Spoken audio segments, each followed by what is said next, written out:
to work with a lot of experience who have studied at SENA, technical high school graduates, even students with 4 or 5 semesters of engineering. So we want to know whether this is true or not. So what we try to do in this paper in very few words is we try to answer the question on what is the effect of higher oil activity on tertiary education decisions, like, for example, enrollment, completion, and program selection. And the objective behind this is to understand whether oil exploitation changes incentives of the students to accumulate and allocate their human capital. And we're trying to do so by using georeference administrative data of all high school graduates of all oil wells in Colombia, and an instrumental variable approach, where we basically instrument our wells measured using the exogeneity of international oil prices and the within country variation of oil endowments. And what our results show is that oil occurs in terms of human capital accumulation for Colombia, as it reduces the probability of enrolling in higher education program. It also delays the decision of students to do so and generates incentives to allocate their talent to specific programs like technical programs or social sciences and business. But we found no effect on completion or desertion. And all of this seems to be driven by local positive effect on the overall economic sector, and in particular, a higher demand for unskilled workers.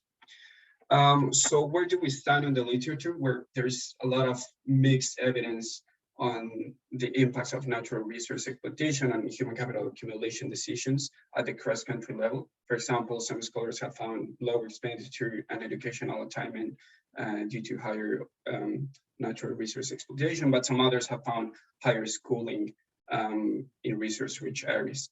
And some others, as told before, have also found impacts on what we call the allocation effect, which is basically impacts on decision and on program selection. At the subnational level, there is rather scarce and evidence of the human capital transmission channel of the oil resource curves. Some have found higher high school dropouts, but it has some others have found also higher public expenditures in education. With this paper, we also join another strand of literature that uses both resource endowments and exploitation measures for identification. Some of you might know the paper of Bonilla, who uses gold deposits and gold mining titles to identify the impact of gold exploitation in human capital measures in Colombia. And on a very broad spectrum, this paper is also related to the literature on the cyclicality of education decision. Well-known paper on this is the one of Atkin in the AER, who measures the impact of a manufacturing experts boom on the education decisions of high school graduates in Mexico. But our contribution to all of this literature is very straightforward. As opposed to other papers, we explore deeper into tertiary education decisions and are one of the few papers to explore the impacts of oil as opposed to some other natural resources, mostly gold, in a developing and also rich resource country like Colombia. We also use a rarely seen level of detail of data that gives us very reliable measures of accumulated and new oil activity at a granular level. And all of this allows us to isolate the local labor mechanism effect from the public higher rents one, which are the two main mechanisms discussed in the literature, and we're actually able to isolate one of them. I have a quick question. Of course. Yes. What is special about oil that doesn't show up in gold or copper, for example? Is this like a wealth effect, or you have something in mind specific to the oil activity, the oil extraction activity? Well, there are two things. On one part, the exploitation process is very different. Oil is much more capital intensive than gold, for example. And for this type of reasons, there's also a huge literature on or actually not some literature on the heterogeneous commodities effects and on this type of questions. So one thing to say is that mostly oil has a higher impact because it is basically a larger sector. And on the other hand, it is much more capital intensive. So these are like two basic differences between oil and gold that make this kind of analysis interesting, I would say.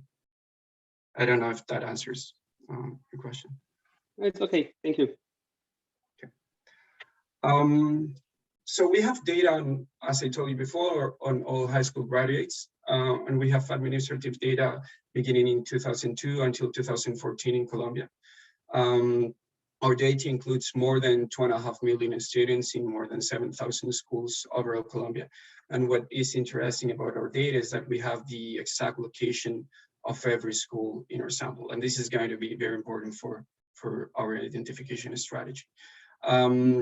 Our data includes the ICFES percentile. For those of you who do not know, ICFES is simply a test that every high school graduate must take. So this is a proxy of education quality. And we also have the decisions of every student to enroll in higher education program, the type of program they selected, and whether they completed the program or not.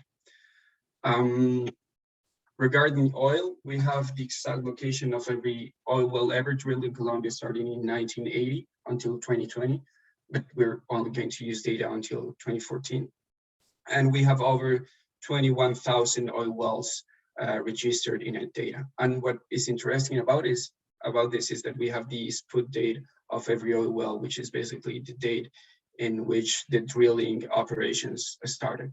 And a note here for everybody, in case you don't know, only conventional drilling is allowed in Colombia so far. So we are only using conventional oil wells.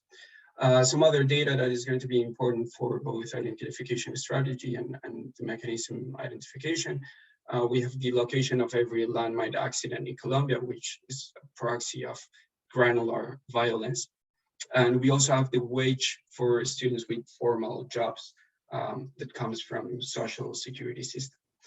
And what is interesting about this data is that there is often a lack of reliable data on oil exploitation and reserves, mainly due to security concerns.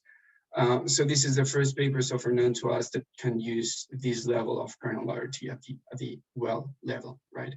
I also wanted to tell you that we only use cities with population lower than 200,000 inhabitants, and that is mainly because we do not think that oil exploitation is important in big cities who mostly rely on industries or the service sector. But why do I make such an emphasis on our wells measure? Well, because oil wells are the most basic infrastructure needed for oil production. And for that same reason, they react very, very quickly to international oil prices. Let me just show you this graph where I simply plot the number of wells drilled every year in the country, together with the oil price, with the international oil price. And as you can see, they move very close to each other and the correlation is very high.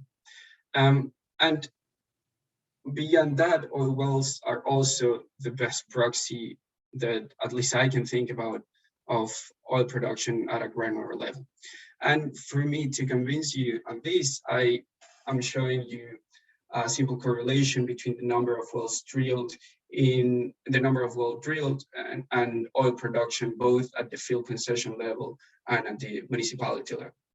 And what is interesting about this table is that, as you can see here, the economic significance of the correlation at the field concession level is much more important than at the municipality level, as it represents almost a third of the mean production of oil wells. And what this tells us is that we can actually approximate the suitability of every area possible in the country to be an oil producing area using our oil wells data. And we are going to exploit this in our identification strategy. And what we're going to be interested in measuring is the effect of oil activity on some outcomes at the school level and at the individual level of human capital. At the school level, we can think about the enrollment rate or the intensity in the program, in professional program selection, and also on the completion and desertion rates. And at the individual level, where we can also measure the impact on enrollment in business or STEM programs, or also in professional or technical programs. And following some other literature, we also measure the number of semesters that passed between high school graduation and enrollment into tertiary education. Camilo, a quick question. So the oil wells that are drilled, don't they have like a sink cost? I don't understand why the correlation is so high. So if I have an oil well, then there must be some fixed costs there that I must take into account. It's not like I just can close it when I'm not. Yeah, sorry. So these are only newly wells drilled. We're not closing any well here. We're just I'm just plotting here the newly wells drilled. So every year we're drilling, I don't know, here are like 1,000 wells drilled in 2008, I guess, 2009. Okay. Yeah. Okay. So to the hard part, our identification strategy at the end will depend on the unit of analysis that we're analyzing. A panel fixed effects for the school level, which is equation number 1, and a repeated cross-section for the individual level, which is equation number 2. And let me just briefly explain equation number 1. Human capital, or HKST, is simply a human capital measure for school S in year T. Gamma S is a simple fixed effect at the school level, and delta DT is a time trend, a quadratic time trend in this case at the department level. And we measure the number of wells drilled until year T in a school S in a buffer of K kilometers around the school S. So here we're exploiting both the location of every school. This is only possible because we have the location of every school and the location of every well in the country.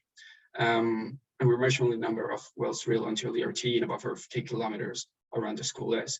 And we add some controls at the school level, which are the landmines accident around the school S during year T and in a buffer of K kilometers. And for the case of the individual outcomes, we also add the age and gender of every student. But there are some obvious threats to these two models, which are in this case omitted variables and reverse causality, as we can think that there might be some heterogeneous investments in a school across rich and non-rich sites. But since our focus is at the school level and the schools cannot directly receive any rents from higher oil production in Colombia, we don't actually have these concerns.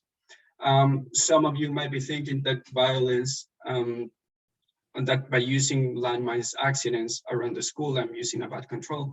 But this is also not the case, as the mechanisms identified by the related literature, which are basically the rapacity effect in this case, are not binding here. Again, since our focus is on the schools, terrorist groups cannot actually target schools. And furthermore, there's evidence that shows that landmines were used either to attack the military groups or to protect coca plantations, and in no case to protect or to attack oil wells. Our department time trends and our school fixed effects in this model try to capture some of the remaining common shocks and other observed and unobserved characteristics. But this is not enough, and to give full causal interpretation to our estimation, we rely on an instrumental variable approach, where we instrument our wells measure using the interaction between the international oil prices and what we think of as an oil suitability indicator. And we create this oil suitability indicator using the number of oil wells drilled in a buffer of K kilometers around the school S until a year T, which is previous to 2001. I just want you to briefly remember that our first year of analysis is 2002. So equations 3 and 4 here show you the first stage of our IV estimation. And there are 3 basic conditions that we must satisfy. The exogeneity in this case is satisfied because already drilled wells cannot disappear in time for the same reasons as Sarah said before. There are some sink effects, sink clusters, and you cannot take a well out. And also that our wells measure in this case, or oil suitability indicator, indicates precisely that, endowments at the school level and not other things. And it is also a fact that Colombia is a price taker in the oil market. We're not even in the top 20, I think, oil producers here in the world. So both the prices and our oil suitability indicator are exogenous in this model. The exclusion restriction, on the other hand, is satisfied by the fact that these endowments and international oil prices are only or can only affect human capital accumulation through higher or lower oil production or higher or lower economic activity at the school level. And there's also the fact that we measure our instrument on 2000, which is a year previous to the first year of analysis, and that our equation, or that our results are robust to going back until 1980, even 1970. And while the relevance will be ensured by the first stage, which you will see in a few slides. So the intuition behind our instrument at the end is simply that the international oil prices should disproportionately affect the number of wells drilled around the school, where oil production is more likely to be successful, which are basically the sites with previous evidence of oil prices. For easier interpretation, we standardize all of our wells variables and use the international log prices of oil instead of the normal form. Any questions here? I have like two questions. The first one is, why did you choose 10 kilometers? Because it's a buffer. It's like you can have wells, I don't know, depending on the part of the country, but you can have wells very far away from a municipality that also affect the human capital, because people know that there is production nearby. Or maybe you have like, why 10? Of course, there is no easy answer to that question, and the best answer that I can give you is that we run a lot of robustness checks ranging from 5 kilometers to 40 kilometers, and our results remain robust. And we chose 10 at the end because at that point, where was the first stage was the most significant in our case, and at also 10 kilometers, we found the most consistent effects across all of our buffers. So there's no straightforward answer, I would say, but yeah.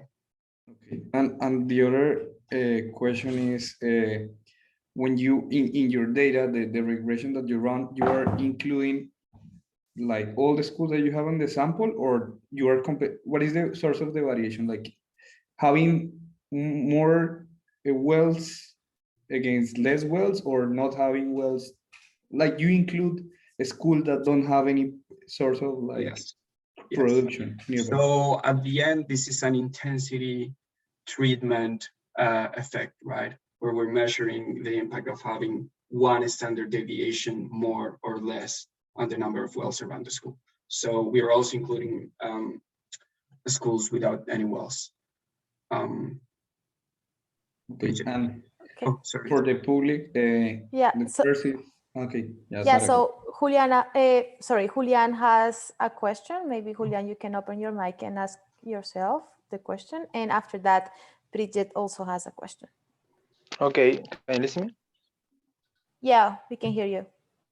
Okay, my question is, how do you deal with internal migration decisions? I think that maybe if prices go up, young people can decide to move to that municipality, and that will change like the composition of students you have in your outcome variable. Like unskilled people can move to that municipality, and I think that will be a threat for the identification strategy. That's, I think. Yeah, really nice question. And we can't control for any type of migration, since we do not have the municipality of origin of the students or of their parents. But what we do know is that our results are robust to going back to 1980. And since this migration effect naturally dissolves over time, as our results are robust to going back to 1980 and also to 1970, we regard this as basically a minor concern. You can think that they moved in 1970 because oil prices were high in 1970, but that it has a long-term effect in 2002 is rather a very tricky path, right? So we cannot control for migration, but we do make this robustness going back in time, right? And on the other hand, we also show that there is no effect on the number of students in every school, which suggests that there is no selection within resource rich or non-rich schools. But I will show you that later. Yeah. Okay. I don't know if that convinced you or not. Bridget? I had the exact same migration question. Okay. So yeah, that's the answer. I don't know if you have any follow-up question on that, but let me just show you the results, and maybe then on the selection slide we can talk a little bit more about it. Any more questions? No? Okay. So let's just jump straight to the results. Here I'm showing you the results at the school level for the enrollment rate and what I call the professional program intensity, which is basically enrollment in professional programs as opposed to technical programs. And how you read this table is that each column represents the results for a different outcome. Panel A represents the results for the OLS estimation, panel B, the reduced form, and panel C, or IB estimates. And what we can see in the first place is that the F statistic is well above the 104 threshold, newly identifying the literature. So the first stage, so this ensures the relevance of our instrument. And then what I wanted you to notice is that what we can see here is that an extra standard deviation in the number of wells around the school has an impact of minus 2.81 percentage points in the enrollment rate.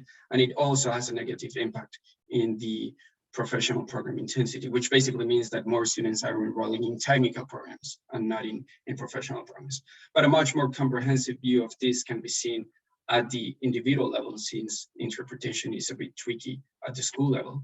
So at the individual level, we can see that, you should read the table exactly in the same way as before. Panel A, OLS, panel B, reduced form, panel C, the IB estimates, and every column a different outcome. And what we can see at the individual level is that an extra standard deviation in the number of wells reduces the probability of enrollment in higher education in 1.8 percentage points, of enrolling in a professional degree in 3.6 percentage points, and it increases the number of the time spent between high school graduation and enrollment into tertiary education by almost 3 months, right? And particularly this result on professional degree non-selection is consistent with the overall structure of the oil sector in Colombia, who uses much more unskilled workers than skilled workers. And let me just show you briefly this table here. What I'm showing you here is the number of workers used in every stage of the oil exploitation process in Colombia. And what we can see here is that the sum between technical and non-qualified workers is in every case larger than the number of professional workers used by the oil sector. And this is official data gathered by Sura, which is one of the largest insurance companies in Colombia. Going to the results on program selection, we also see that students tend to select, or the impact of a standard of wells on program selection is that students select much more social sciences, business, and law programs as opposed to STEAM programs. And this is in itself negative effect, as the literature has shown that the marginal productivity of STEM programs is higher than the marginal productivity of social sciences, business, and law. Sadly for us, because I assume that all of the people in this session are in some social sciences. And then Also looking at completion and desertion rates, we find no effect either in completion and desertion, both at the individual and the school level. For the completion and desertion rates, as it takes between 4 and 5 years to complete a professional program, we use only data until 2010, and we assign the shock using not the high school graduation year, but rather the enrollment rate into higher education. And as I told you before, what we find is that there are no effects in completion or desertion, which is not impressive. We didn't really expect any changes or any effects in these two measures. And I guess you're all wondering, wait, why is all of this happening? Well, first we checked whether there is some kind of selection. Bridget and Julia had exactly the same question as we had. And we measured the impact on the number of students in every school, and we found no impact at all. And we also measured the impact on the test scores, which is basically a proxy of quality. And we found also no effect on quality, which is consistent with the idea that the schools do not directly receive any rents from oil exploitation, but rather a higher administrative level entity receives the rents and then it assigns them to a school as it pleases. So what is driving the results? Well, we think it's the local or a positive local economic spillover. And we try to prove this by running a simple Minserian equation where we include our Wells measure, or instrumented, of course, Wells measure. And we interact this measure with the enrollment decision of every student, where our wage measure is basically the total annual earnings of every student in year T that graduated from a school, and we adjust it by the minimum wage in every year.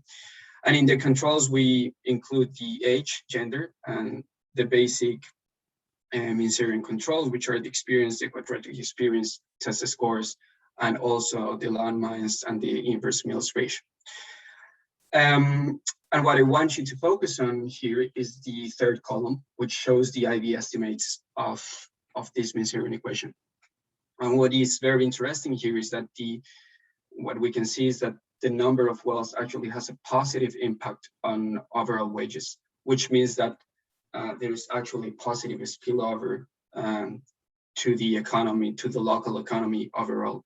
We also find that there is a positive return to education as this coefficient, this beta of enrolled is positive and significant. But there is no effect of the interaction term, which means that in resource-rich areas, having or enrolling into higher education does not bring any extra premium, right? So this is what we think is basically driving our results, both the non-existence of the education premium, of the tertiary education premium in resource-rich sites, and as I showed you before, the overall structure of the labor demand in the oil sector. I don't know if you have any questions so far. Bridget, of course. Sorry, can you tell me again, what is the S? That's the school level, right? The S? The subscript, yeah, IST, So individual. This is the wage school. for an individual, I that graduated from school S in year T. Wouldn't it be more important to look at like the differential change in returns to education across skilled and unskilled positions, or across people who have the STEM degrees versus business and social science, or across people with a professional degree versus a technical degree? Because you see differences in what they're enrolling in. So it seems like you want to see if those differences are driven by differential changes in wages, right? Yes, you're completely right, and that is actually on the to-do list. We have to dig deeper into this Miserere question, and it would be very interesting, or it's going to be very interesting to see whether there are any differences between technical or professional program enrollment or STEAM programs on social sciences enrollment. You're completely right. That is on our to-do list, and thank you for bringing that up. But overall, I think this result is very compelling in the sense that it shows you that enrollment in tertiary education should fall, and that is exactly what we find, that enrollment in tertiary education falls, regardless what type of program you enroll into. You're not going to receive any premium. Any other questions? Okay, so as I told you before, we do a lot of robustness checks. First of all, and the most important, I think, wells have an average lifetime of 30 years, according to the best estimates. So we make our main estimation using only newly drilled wells of 15, 30, and 45 years old, and our results remain unchanged. We also changed the buffer used to measure the number of wells. We use 5, 20, and 30, and 35 kilometers, and the results remain unchanged. We also use both the WTI price and a composite index price of oil. We find no changes. And also we create our instrument using 1980 and 1990 as cutoffs, mainly thinking about this internal migration type of selection that might occur, and the results remain unchanged. So I think I can jump straight to the list, since I already talked about the preliminary conclusions. But well, overall, it seems that oil risk occurs at the local level in Colombia, and it seems to be driven by the lack of an education premium. And this is related to a higher demand of unskilled jobs in oil exploitation areas, which is consistent with what some other scholars have found in the related literature. And all in all, what this paper tells us is that there might be some negative effects for long-term development in Colombia. In our to-do list is precisely the kind of questions that Bridget has in mind, to dig deeper into these education returns and find the heterogeneous effects of enrolling into different programs. But it is very difficult to think of any other mechanisms or to try to prove any other mechanisms, since there is no data at the granular level or at the school level. So that was it. Thank you very much. If you have any questions or comments, this is the time, I guess. Juan Hernandez has a question. Maybe you can up your mic and ask it. Hi, I just am trying to get why I was expecting something on welfare or something at the end of the presentation that was gonna lead me to understand why it's a curse. So for me so far, it looks like there are some people whose opportunity cost of education increase, and so they decide to take a technical education and earn a lot of money. So probably, I don't see why is that bad for them. And I don't know, in Colombia, due to the lack of supply or lack of supply of tertiary education, I'm guessing if somebody just gets technical education and opens a slot for somebody else from a different region or whatever, that will be actually good in aggregate. So yeah, I want to know why you think it's a negative thing that you don't go to college, or that you don't do a PhD for what the fact. I don't know. Yeah, very good question. So to the extent that we talk about here the overall positive economic impact of wells in local wages, we're dealing with some kind of welfare effect. But there is also a large literature which shows that I think what you're thinking about is the trade-off between the individual short-term positive effect of enrolling into the labor market and not entering an education program, and the long-term effects of enrolling into a tertiary education program. And I guess the literature has been quite consistent in showing the negative long-term effects for the development of a country of having a lower educated population.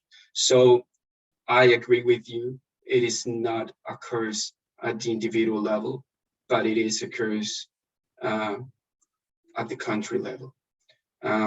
And it is this the reason why it's so important for policymakers to try to get awareness of these kind of issues, at least in Colombia. Yes, people might benefit from a local positive spillover, but in the long term,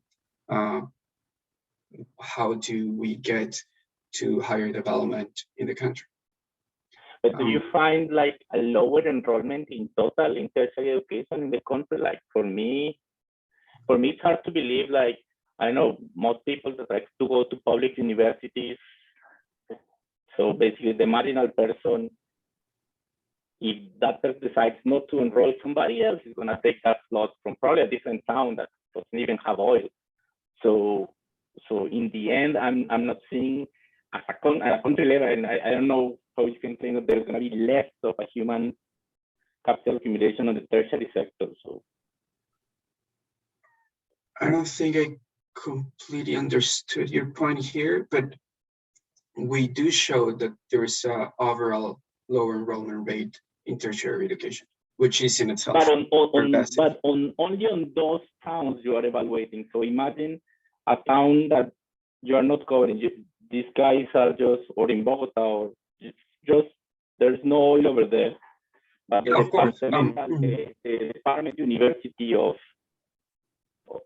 say Meta in Villavicencio has certain amount of slots, and yes, some people from Puerto Gaitán, where there is oil, stop applying because there is oil there, and so they decide to work there. But then somebody from Cubaral, where there is no oil, got access to that slot. So in the end, the total number of people in the department that is getting tertiary education is not moved.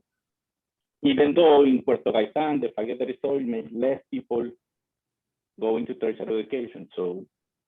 Oh, okay, yeah, but I guess there are two things here. One, we evaluate every school in the country that is in a city with less than 200,000 inhabitants. So both Cumaral and Puerto Gaitán are within our sample.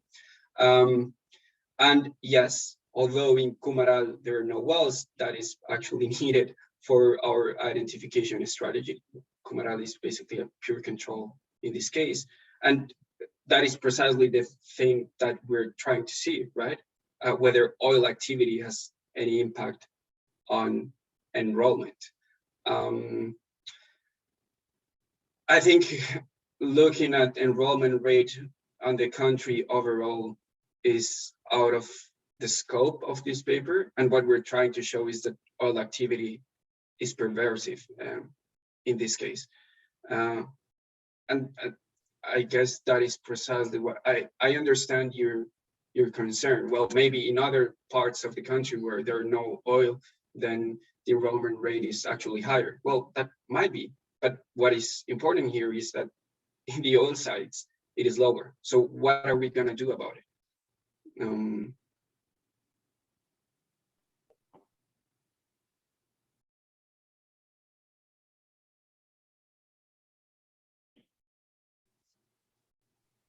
I think Daniel has another question.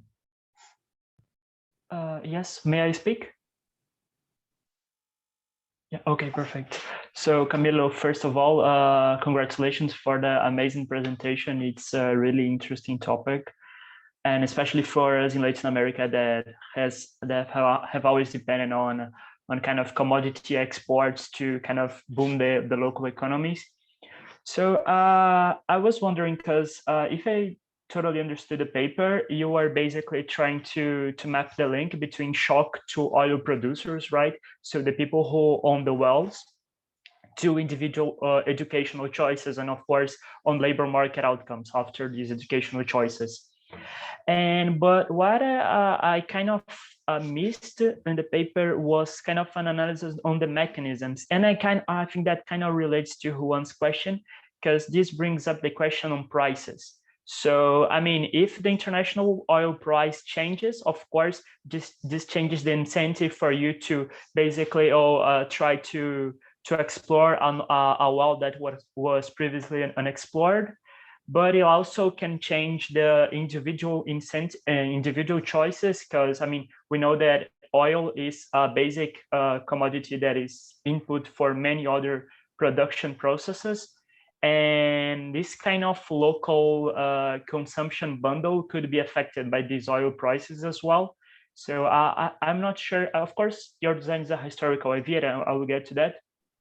But I was thinking on how is the effect on the local economies, right? Because you're capturing the average effect in here, and of course, I mean the one standard deviation thing and etc. But I would just kind of try to get a sense on how this would translate to an effect to the overall economy. And the other point was, when we talk on educational choices, I'm not sure, but do you have like this kind of cohort thing that you kind of map the well? I mean, suppose that you are observing only one well. I mean, when is the effect of this given exploration supposed to have an effect on the educational choices? Is that like maybe 5 years from now or 10 years from now? Okay. Okay, so I think that both of your questions are related in a sense, and it is that what we argue here, and you can see here our main equation again. We use the number of wells drilled until a year T, right? Mm-hmm. And what we argue is that this is actually a measure of oil activity.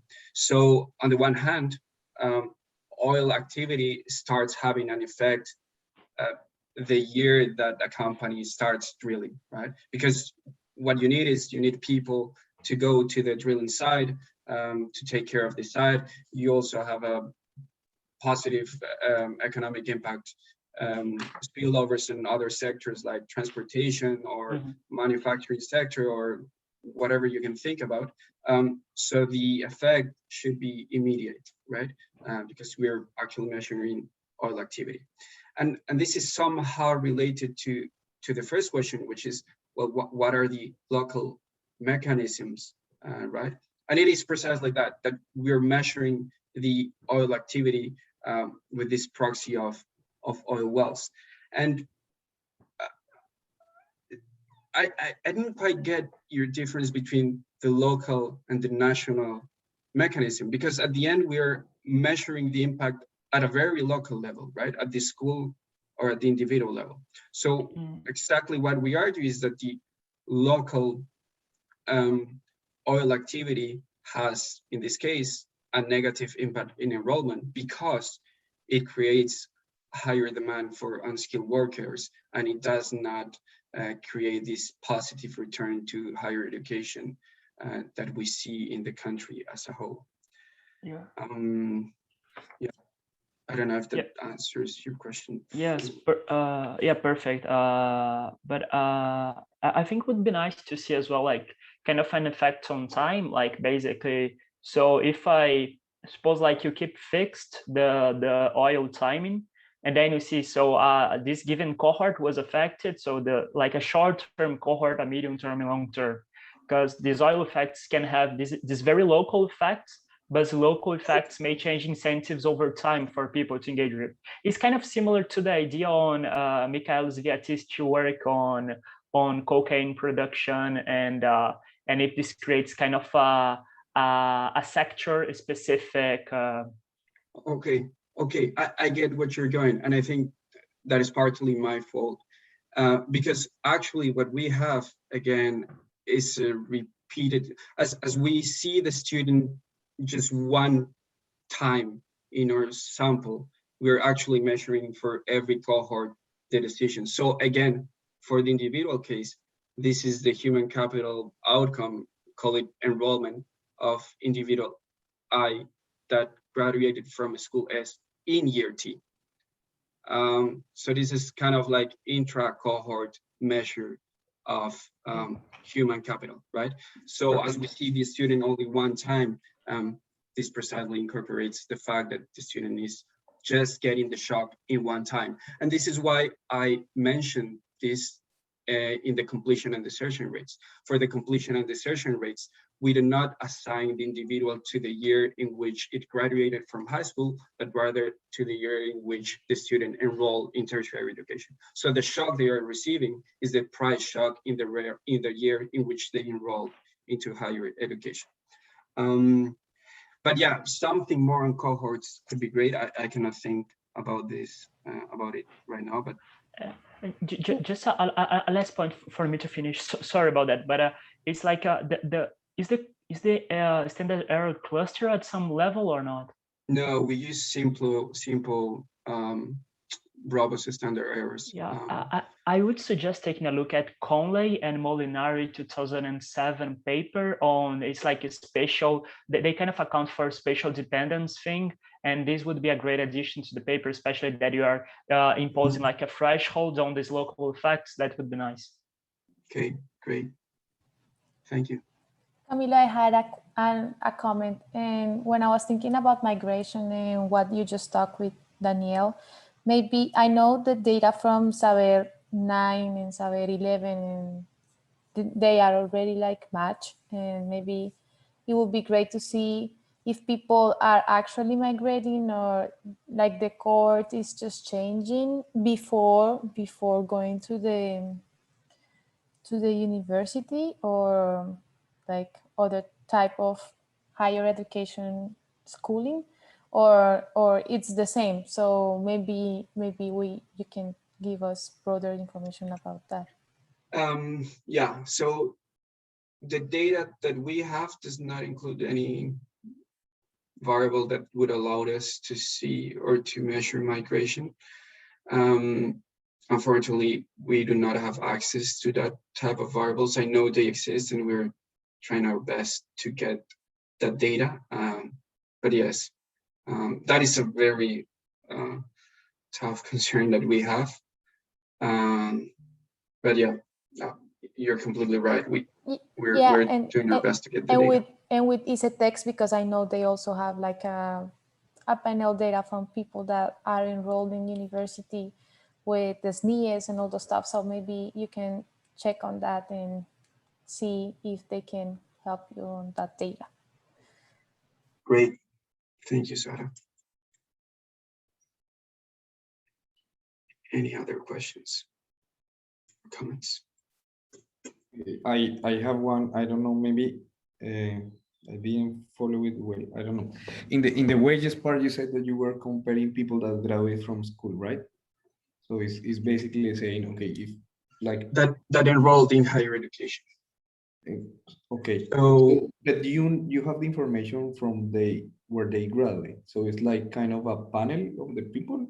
Yeah. So in this case, it is a panel because I have data on the total annual earnings of every individual between 2008 and 2014.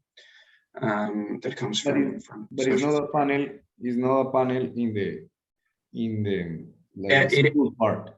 It is. I converted it to a panel. So this enrollment variable is one up to the time in which they enrolled into higher education. So if a student is enrolled into higher education in year 2010, then this variable is 0 between 2008 and 2009, and it is 1 between 2010 and 2014. No, like my question was going to the point. Yeah, it was not a question, but more a comment that, yeah, if you have a kind of panel in the schooling part, maybe you can deal with the migration part a little bit. Like even if you don't have the where people came from, you can have if they change between schools. But that was why my question was if you were following people, at least you cannot have the overall thing. But maybe in the inside, if you see the people is changing in schools between, like if you have the information of the people in the yeah, the information of someone that was in 5th grade and changed to 6th grade in another school in another city, you can have a sense of like migration within your sample. Maybe it's not the entire case, but can help you in the selection part. It was just that comment. Okay, would be very nice. We do not have the data. Again, we have only data on high school graduates. So what we know is that they graduated from a certain school and that they enrolled or not into higher education. But you can started have, university. like, you look at something in migration in some way, no? Like if they move to, if they graduated from a school that is not in the city that they are currently living, or like maybe you can have. That is most likely the case, right? Since we are taking only cities with lower than 200,000 inhabitants, and in Colombia, the supply of higher education programs you is have that the concentrated. wages were higher, and you don't know if the people that stay in some part or the enrollment part is because you stayed somewhere that you can earn more money. Okay, yeah, I you're think right. it's a I think the question. data, this data on wages might have some where the data also on the city where they're working on. Maybe you can have a look at that. Thanks, Nicolas. Okay, unfortunately, time's up, but we have a very nice seminar today. Thank you, Camilo, for this presentation. It was amazing. We hope that you find comments and suggestions useful. For next seminar, we are having Laura Acevedo's presentation on sacrifice ratios and